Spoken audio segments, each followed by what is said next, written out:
If you are a propagandist, either a state propagandist or you work for some insurgent group, and you want to energize some portion of the public to be indignant, to be angry, well, Facebook and Instagram, to name two, and I would also attach YouTube to this, are tremendously effective at this because they're algorithmically driven. They're driven by feeling.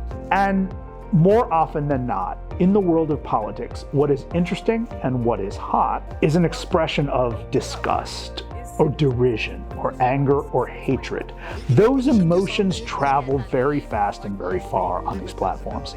So what matters is not whether a piece of content is true or false so much, right? That matters, but what matters more is whether the emotional effect of that piece of content subverts or undermines a sense of trust, a sense of camaraderie with your fellow citizens, or whether it supports that, right? Can you imagine if these social media platforms were purposefully designed to amplify the sorts of expressions that create a sense of common good?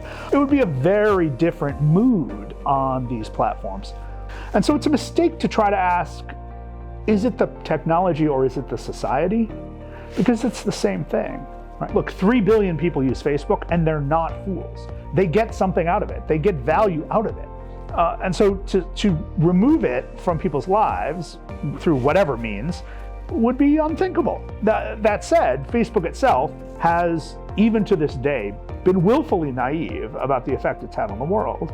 It's a poorly designed system, but it's necessarily designed that way to grow.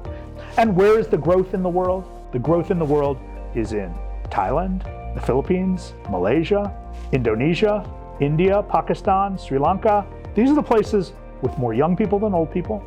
These are the places with growing economies that are very likely to be more influential and perhaps dominant later in this century. So, of course, these companies are putting tremendous efforts into growth, even at the expense of profit. We have long built institutions to resist immediate gratification. The problem is these companies and the platforms they design are all working against that. They're working for immediate gratification. So what we need to do is build up institutions that facilitate deliberation, that value connection and camaraderie for their own sake and not towards some end. We have those institutions, we've had them for centuries. They're universities, they're churches, they're mosques, but we haven't bolstered them, right? We haven't invested in libraries as a countervailing force. Those are the sorts of value questions we can make as a society if we can think and talk about them deeply enough. Unfortunately, we can't really accomplish that on Facebook.